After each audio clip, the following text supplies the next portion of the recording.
जा करके वृंदा के सतीत्व को नष्ट कीजिए। विष्णु भगवान जालंधर का वेश बना करके ही वृंदा के समीप में जाते हैं। पतिव्रत नष्ट किया, सतीत्व नष्ट किया। और जब वृंदा को पता चला तो एक तो अवतार का हेतु ये है कि वृंदा ने भी भगवान को श्राप दिया, आपने हमारे सतीत्व को नष्ट किया, हमारे स्वामी का रूप बना करके हमारे पास आए, छल किया और पर पुरुष का स्पर्श करते ही संग्राम में हमारे स्वामी मारे गए, तो श्राप दे दिया। और देखिए भगवान का एक रूप है शालिग्राम भगवान, ये भी भगवान को श्राप वृंदा ने ही दिया था कि आप पत्थर रूप में हो जाएंगे। और जब वो श्राप मिला, वो श्राप भी भगवान ने स्वीकार किया, क्योंकि वृंदा ने भी पूर्व में बहुत तपस्या की थी। कारण ये था कि नारायण हमें पति रूप में प्राप्त हो जाए। तो भगवान ने कहा यदि हम पत्थर रूप में रहेंगे, तुमको भी वृक्ष बन करके रहना पड़ेगा। तुलसी जी का विवाह आज भी हम शालिग्राम भगवान के साथ करते हैं। और ये तुलसी जी वृक्षों में बड़ी पवित्र हैं। और हमारा भारत तो ऐसा है कि यहाँ वृक्षों में भी तुलसी जी को हम माँ कहते हैं, यहाँ नदियों को भी हम माँ कहते हैं। कौन सी नदियों को माँ कहते हैं? गंगा माँ, और गंगा, यमुना, सरस्वती, कावेरी को सब माँ कहते हैं। पशुओं को भी माँ कहते हैं। किसे कहते हैं? गौ माता को कहते हैं। यहाँ तक कि जो हमारा भारत देश है, इसे भी हम क्या कहते हैं? भारत माता। कहीं सुना है कि अमेरिका माता हुई या इंग्लैंड माता हुई? नहीं हुई ना, केवल भारत माता। और सौभाग्य ये है कि भगवान जब अवतार लेते हैं तो कहीं और अवतार नहीं लेते, भारत में ही अवतार लेते हैं। अनेक हेतु बताए। एक हेतु तो ये बताया, नारद जी ने एक कल्प में भगवान को श्राप दे दिया। और देखिए पार्वती मैया कथा सुन रही थी, महादेव जी हेतुओं की कथा बता रहे थे, कितने हेतु हैं भगवान के अवतार के। परंतु जैसे ही सुना कि नारद जी ने श्राप दे दिया भगवान को, ऐसा कौन सा कारण हो गया? और पार्वती जी नारद जी को अपना गुरु मानती हैं, क्योंकि उन्होंने ही कहा था तपस्या करिए, तपस्या करेंगी आप तो शिव आपको पति रूप में प्राप्त हो जाएंगे। तो महादेव जी कहते कि एक तो कारण ये है कि नारद जी ने श्राप दे दिया, अवतार लेना पड़ा कि नारद श्राप दीन एक बारा, जय हो राजा राम। नारद श्राप दीन एक बारा, जय हो राजा राम। कल्प एक ते ही लगी अवतारा, जय सीताराम। कल्प एक ते ही लगी अवतारा, जय सीताराम।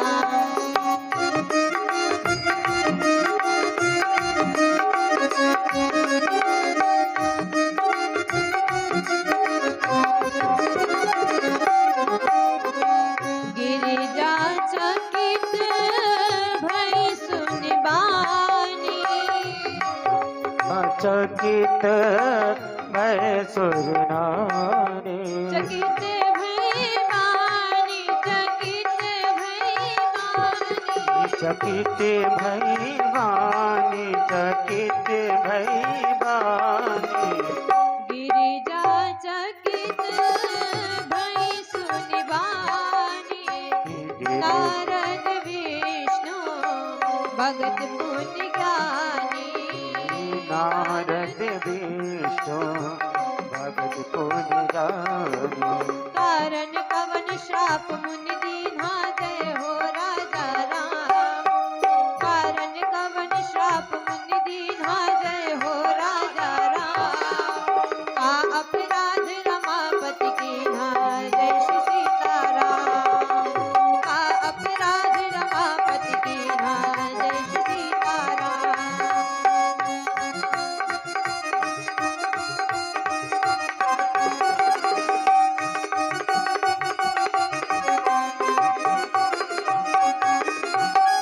बोले सियावर रामचंद्र की। तो यहाँ पर पार्वती जी जब चकित होती, आश्चर्य होता है, नारद जी ने श्राप दे दिया भगवान को। अरे नारद जी जब भी कहीं भी जाते हैं वो तो बस एक ही नाम गाया करते हैं, श्रीमन नारायण नारायण नारायण।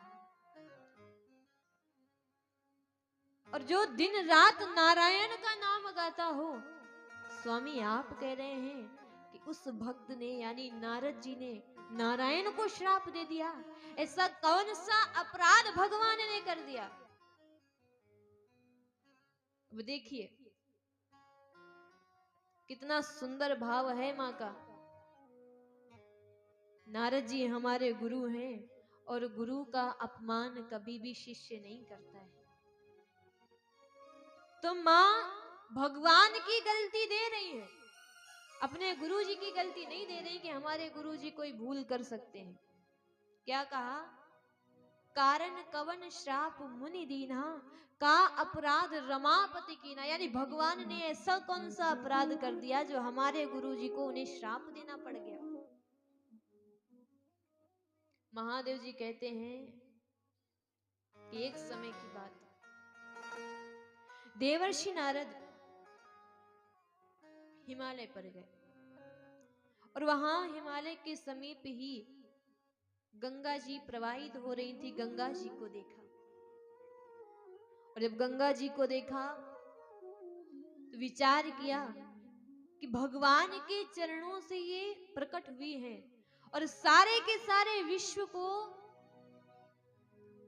जितने भी प्राणी जाते हैं स्नान करने के लिए, विश्व को पवित्र करने वाली, प्राणियों को पवित्र करने वाली हैं, सबके पापों को नष्ट करने वाली हैं। और इनका यदि प्रताप इतना है, इनकी शक्ति ऐसी है, इनका प्रभाव ऐसा है, तो जिनके चरणों से इनका प्राकट हुआ है उन नारायण की कितनी शक्ति होगी, क्या महिमा होगी उनकी। ये विचार करके नारद जी महाराज हिमालय पर ही समीप एक गुफा थी, उस गुफा में प्रवेश कर गए, नेत्र बंद करके बैठ गए, भगवान का भजन करने के लिए समाधि लग गई। और ऐसी समाधि लगी कि इंद्र भय से कांप गए।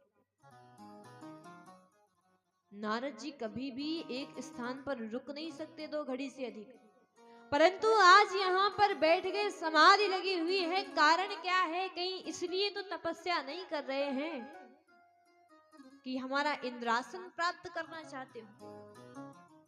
कामदेव को भेजा गया, जाओ इनकी समाधि को भंग कराओ। कामदेव आए, अनेकों प्रयास करते रहे कामदेव, परंतु समाधि भंग नहीं कर पाए। तब हाथ जोड़ करके देवर्षि नारद जी से क्षमा याचना की है, आप क्रोधित हो करके हमें दंड मत दीजिएगा, हमें भस्म मत कीजिएगा।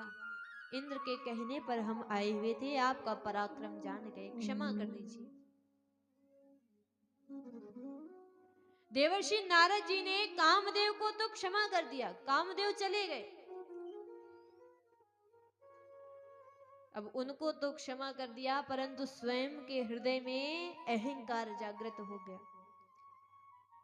और अहंकार कैसा? बराबरी अपनी की शिव जी से।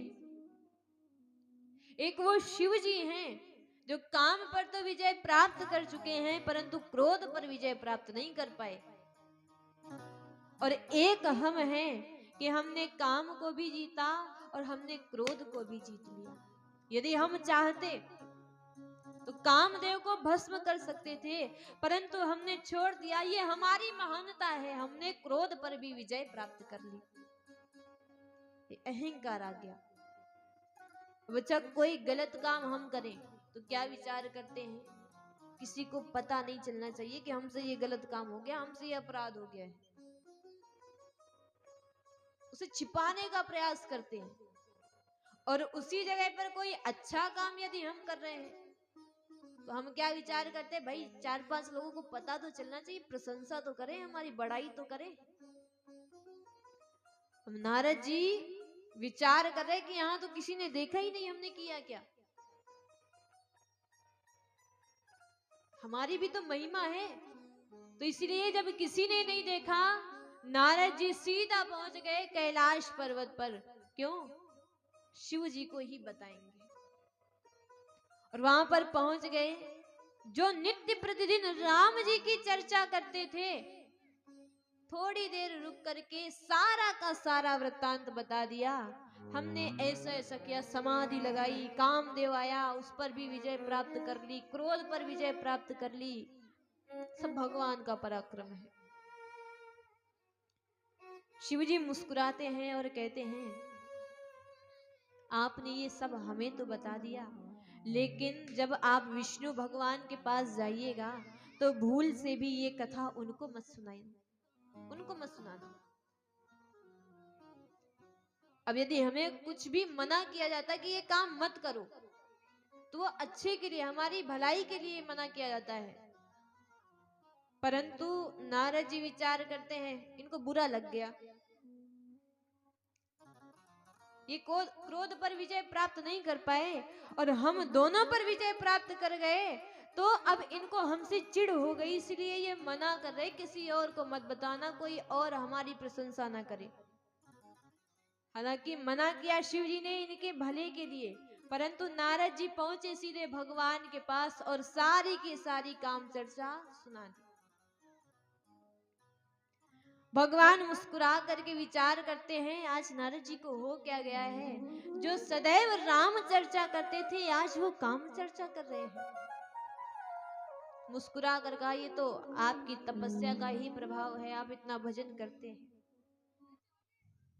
नारद जी ने कहा कि प्रभु, हमारा कोई पराक्रम नहीं, ये सब आपका प्रताप है, आपकी कृपा है, आपके भजन का ये प्रभाव है। और जब ये अहंकार देखा, भगवान विचार करते हैं, अहंकार का बीज उत्पन्न हो गया है। अब वो बीज बड़ा होकर के विशाल वृक्ष का रूप ले ले, उसके पहले ही इस बीज को जड़ से उखाड़ करके फेंकना पड़ेगा, यदि भक्त को बचाना है।